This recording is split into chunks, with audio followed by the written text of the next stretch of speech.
नागपुर से इस वक्त की एक बड़ी खबर सामने आ रही है, जहां पुलिस ने एक हाई प्रोफाइल चोरी की गुत्थी को सुलझाते हुए दो शातिर चोरों को गिरफ्तार किया है। इनके पास से 3 करोड़ 34 लाख रुपए से ज्यादा का माल बरामद किया गया है। दरअसल ये मामला नागपुर के सदर पुलिस थाना हद के शिर्के लेआउट राजनगर इलाके का है, जहां फिरियादी बलजिंदर सिंह इंद्रजीत सिंह नैयर उम्र 56 वर्ष यह एक बड़े कारोबारी है। वह अपने परिवार के साथ सगाई के प्रोग्राम में गए हुए थे, तभी आरोपियों ने मौके का फायदा उठाकर घर से लाखों के गहने और कैश साफ कर दिया गया था। पुलिस की क्राइम ब्रांच यूनिट 1 ने तकनीकी जांच और गुप्त सूचनाओं के आधार पर दिल्ली, मुंबई और अहमदाबाद तक जाल बिछाया। अंत में पुलिस ने पुणे के भोसरी इलाके से 2 आरोपियों को धर दबोचा। कुख्यात आरोपी रजनीकांत चानोरे उम्र 25 वर्ष और प्रताप गोपाल उर्कुड़े उम्र 26 वर्ष बताया जा रहा है।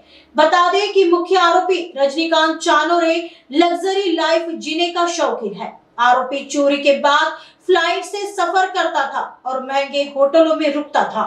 जांच में यह भी सामने आया कि आरोपियों पर नागपुर, चंद्रपुर और छत्तीसगढ़ में 22 से ज्यादा मामले दर्ज है। पुलिस ने आरोपी के पास से 1228 ग्राम सोना, 197 ग्राम हीरे और 12 लाख से ज्यादा कैश बरामद किया है। पुलिस के मुताबिक ये आरोपी इतने शातिर थे कि गहने पिघलाने के लिए अपने साथ गैस, टॉर्च और कटर मशीन लेकर घूमते थे। फिलहाल कोर्ट ने इन्हें 8 दिनों की पुलिस कस्टडी में भेज दिया है। आगे की जांच पुलिस कर रही है। सभी को नमस्कार। एक महत्वपूर्ण केस एक घडला होता इथे, एक क्राईम, आणि तो चांगली रीतीने डिटेक्ट करण्यात आलेला आहे आणि त्याच्यात 3 कोटीपेक्षा 3 कोटी आणि 32 लाख असा मुद्देमाल जप्त करण्यात आलेला आहे। आणि त्याचे जो आरोपी होता, शातिर आरोपी होता आणि फार चॅलेंजिंग हा केस होता। आणि या केसमध्ये त्याची जे मोडस ऑपरेंडी आहे एक वेगळी प्रकारची, आणि तो जो आरोपी आहे तो इंटरस्टेट आपण म्हणू शकतो आणि वेगवेगळ्या डिस्ट्रिक्ट्समध्ये त्यांनी अशी चोऱ्या केलेली आहे, घरफोड्या। जवळपास 22 त्यांनी त्याच्यावर केसेस रजिस्टर्ड आहे आणि त्याचे एक सहकारी पण याच्यात आपण अटक केलेला आहे। ही मोठी घरफोडी होती आणि त्याच्यात जे कॅश होता जवळपास 65 लाख आणि सोने चांदीचे दागिने तसेच डायमंडचे दागिने होते, ते पण त्याचे चोरीस गेले होते। आणि तो जो आहे वॉच ठेवून हे गुन्हे करत होता आणि वॉच ठेवल्यानंतर म्हणजे केव्हा करायचे आहे तो त्याची एक अशी वेगळी एक मोडस ऑपरेंडी होती।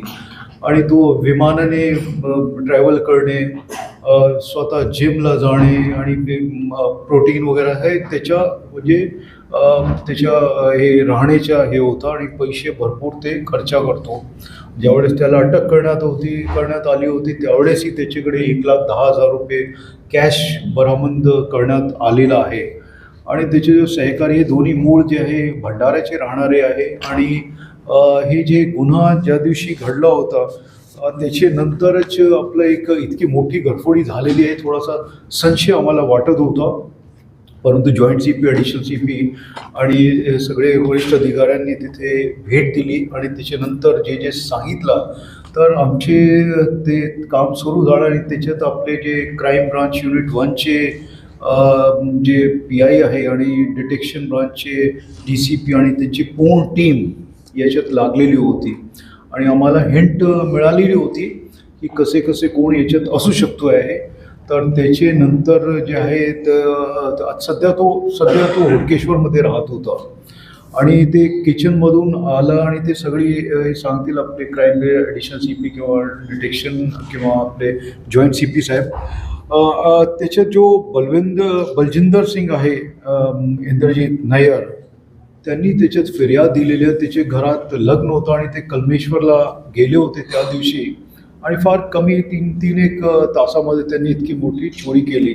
आपल्याला CCTV फुटेजेस याच्यात मिळाले होते, परंतु त्याच्यात जो क्लॅरिटी नव्हती त्याच्यात, परंतु त्याच्या हावभाव, त्याच्या चालण्याच्या जे तरीका तो, मग हे सगळे आपण टेक्निकली ॲनालाइज केले आणि टेक्निकल ॲनालिसिसमध्ये भरपूर गोष्ट समोर आली आणि त्यामुळे हे आपलं डिटेक्शन याच्यात झालेलं आहे. त्याच्यात सायबर ब्रांच जे आहे आपलं सायबर युनिट त्याचंही मोठं योगदान राहिलेलं आहे. पिनपॉइंटेड आणि त्याची मुवमेंट जवळपास 6-7 लोकेशन त्यांनी चेंज केली. म्हणजे सुरुवात केल्यानंतर तो पुणे, दिल्ली, अहमदाबाद, मुंबई, पुणे, इतनी जगह पे वो जो है घूमता रहा और हमको किस तरह से डिसीव करता रहा. और तो उसका ये भी था कि टेक्निकली वाईफाई पे या फिर हॉटस्पॉट्स लेके ये सब चीज़ें भी कर रहा था. तुम्ही समजू शकतात की किती चॅलेंजिंग हा आपल्या समोर केस होता. आणि याच्यात जवळपास आपण पूर्ण हे याची रिकव्हरी केलेली आहे. सो दिस इज क्रेडिटेबल आणि हे आपल्याला आज सांगायचं होतं. काही ॲडिशनल असतील तर जॉईंट CP साहेब, ॲडिशनल CP साहेब पण तुम्हाला सांगतील.